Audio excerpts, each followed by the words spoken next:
కోయా రే కోయ్ కోయ్ కోయ బామారే సందమామా నెట్ల దీకమో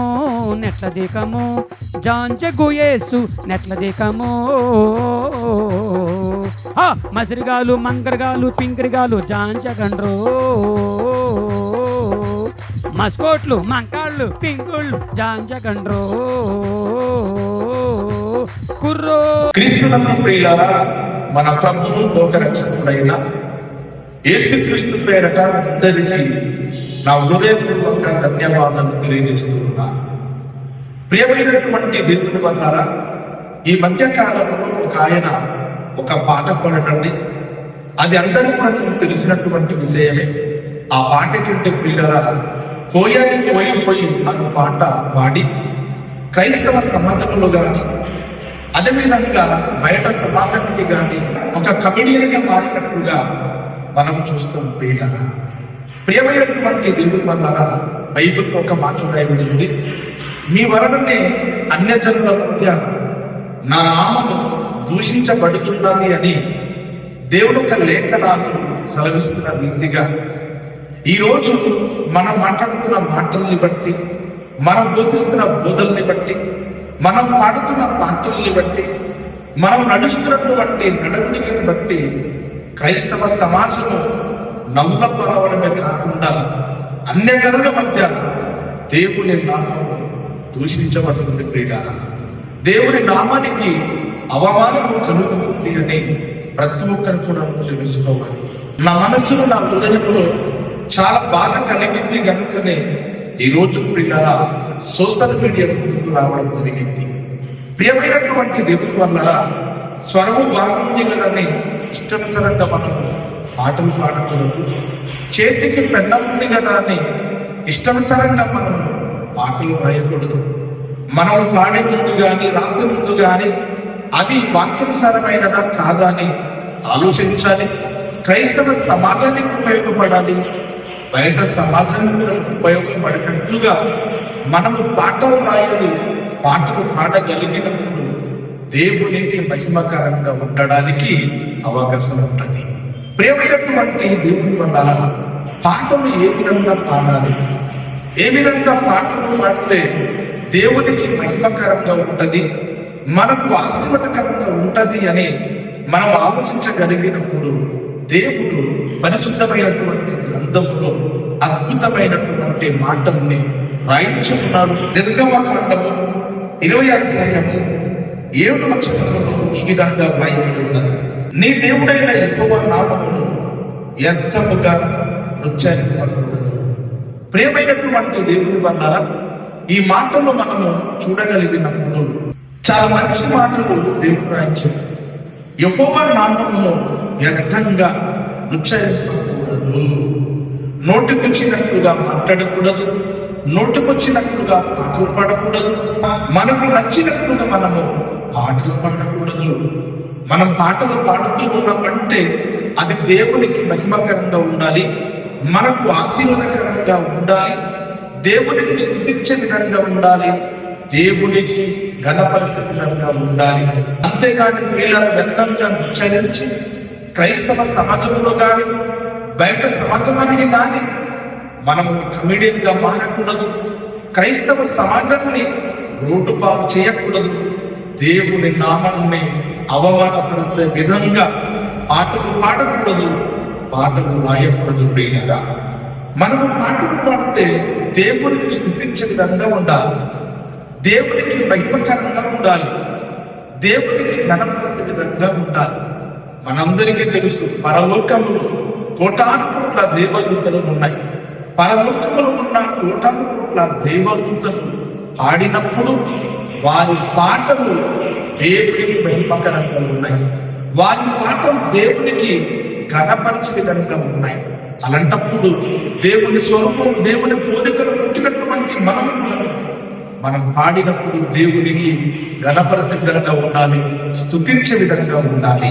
ఆ మాట ఎక్కడ ఉన్నదంటే ప్రియులారా, యెషయా గ్రంథం 6వ అధ్యాయం 3వ వచనంలో ఈ విధంగా రాయబడి ఉన్నది, వారు సైన్యములకు అధిపతి అగు యెహోవా పరిశుద్ధుడు పరిశుద్ధుడు పరిశుద్ధుడు సర్వలోకము ఆయన వచనంతో నిండి ఉన్నది అని గొప్ప స్వరము గాన ప్రతిగానము చేయుచుండిరి.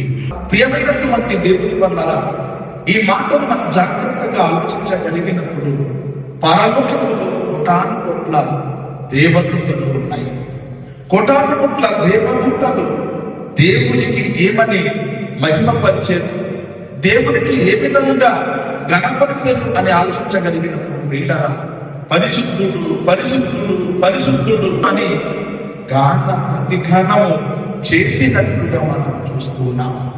అంటే దేవదూతలు పాడుతున్నటువంటి పాటలు దేవునికి మహిమకరంగా ఉంది, దేవునికి ఘనపరిచే విధంగా ఉంది, దేవునికి ఘనపరిచే విధంగా ఉంది.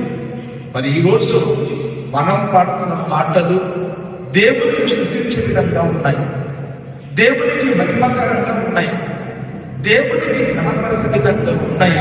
వ్యర్థంగా ఉచ్చరించి బయట సమాజం వారికి మనము ఒక కమిడియన్గా నవ్వుల పాలు కలిగించబడిగా ఉన్నామన్నటువంటిది మనకు మనమే ఆలోచించవలసినటువంటి అవసరత ఎంతైనా ఉంది. 3వ ప్రియులారా, కీర్తనల గ్రంథము 40 అధ్యాయం 3వ వచనములో ఈ విధంగా రాయబడి ఉన్నది. తనకు స్తోత్రరూపమగు క్రొత్త గీతము మన నోట దేవుడు ఉంచెను, అనేకులు దాన్ని చూసి భయభక్తులు కలిగి యెహోవా యందు నమ్మిక ఉంచెదరు.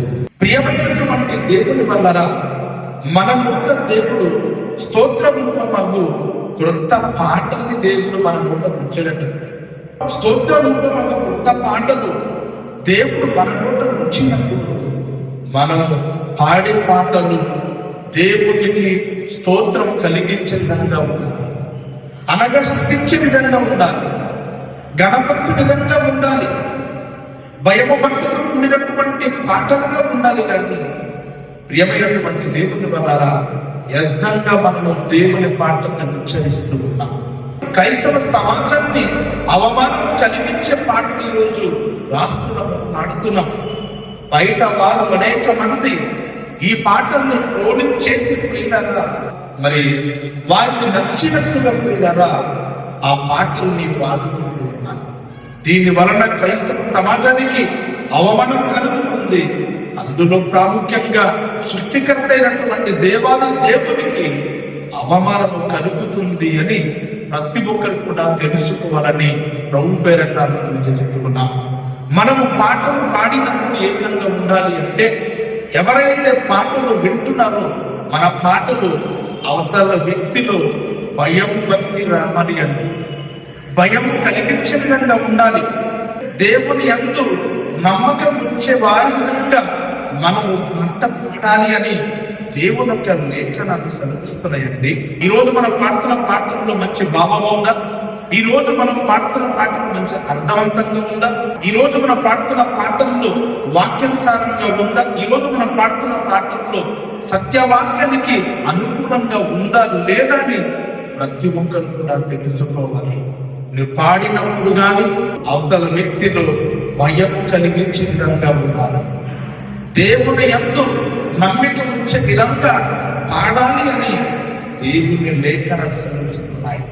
ఈ విధంగా ఈరోజు క్రైస్తవ సమాజంలో మనం వెళ్ళి పాడినప్పుడు దేవునికి మహిమకరంగా ఆశీర్వాదకరంగా ఉండడానికి అవకాశం ఉండదు ప్రియులారా. చివరికి మరొక మాటను మనం ధ్యానిద్దాం ప్రియులారా. పాటలు ఏ విధంగా రాయాలి, పాటలు ఏ విధంగా పాడాలి అని ఆలోచించగలిగినప్పుడు ప్రియులారా, చివరి మాటను మనం ధ్యానిద్దాం ప్రియులారా. అపోస్తుల కార్యం 16వ అధ్యాయం 25వ వచనంలో ఈ విధంగా రాయబడి ఉన్నది. అయితే మధ్యరాత్రి వేళ పౌలును శీలయు దేవునికి ప్రార్థించుచు కీర్తనలో పాడుచుండేరి, ఖైదీలు వెళ్ళుచుండేరి. ప్రియమైనటువంటి దేవుని వల్ల మనందరికీ తెలుసు, వాక్యము నిమిత్తము దేవుని కోసం ప్రభు నిమిత్తం ప్రియులారా పౌలు శీలలు అనబడినటువంటి భక్తులు ఖైదీలో బంధించబడ్డారు.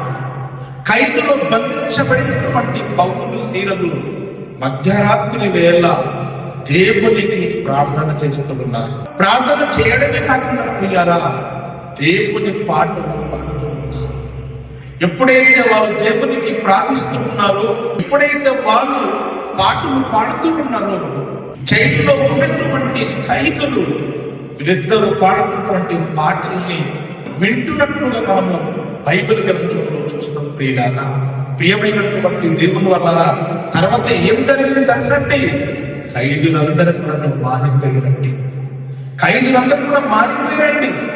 ఆ చెరసాల ఒక తలుపులు గాని కిటికీలు గాని బద్దలైపోయినప్పుడు ప్రియులారా, ఏ ఒక్క ఖైదు కూడా పారిపోలేదు. పౌలు శీల గారిన ఉన్నారు అంటే ప్రియులారా, ఆ ఖైదులు మారిపోయారు.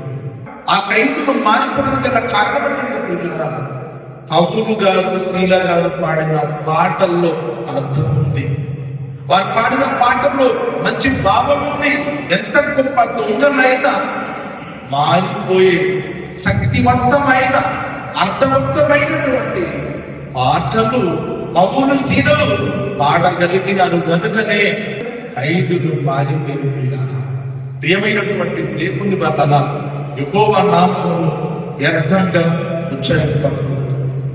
మనం పాటలు పాడితే పరలోకంలో ఉన్న దేవదూతలాగా పరిశుద్ధుడు పరిశుద్ధుడు అని గాన ప్రతిఘనము మనం చేయగలగాలి. మనం పాడుతున్న పాటల్లో మంచి మీనింగ్ ఉండాలి, మంచి భావం ఉండాలి. అవతల వ్యక్తిని భయము భక్తి కలిగించే విధంగా ఉండాలి. అవతల వ్యక్తి పాట ద్వారా మారు మనసు పొంది దేవుని యందు నమ్మిక వచ్చినట్లుగా మనం పాడగలగాలి. ఇకపోతే పౌలు శీల వలె మనము పాటలు పాడి క్రైస్తవ సమాజాన్ని మార్చగలగాలి. బయట ఉన్న త్రాగుబోతుల్ని, దొంగల్ని, రౌడీల్ని, సీటర్స్ని, ఇటువంటి మరి ఎంతో మంది నేటి క్రైస్తవ సమాజం నేటి ప్రపంచంలో చిన్న పురుగులుగా మారిపోయారు. అటువంటి వారిని మార్చగలిగేటట్లుగా మనము పాట పాడగలిగినప్పుడు దేవునికి మహిమకరంగా ఉంటుంది, దేవునికి సంతోషం ఉంటుంది, మనకు ఆశీర్వాదకరంగా ఉంటుంది. అంతేగాని అర్థం లేని పాటలు పాడి క్రైస్తవ సమాజానికి అవమానం కలిగిస్తూ ఉన్నారు. బయట సమాజం వారు చూసి నవ్వుతూ ఉన్నారు, మన పాటలు ట్రోల్ చేస్తూ ఉన్నారు, దేవుని నామాన్ని అవమానం కలిగిస్తూ ఉన్నారు.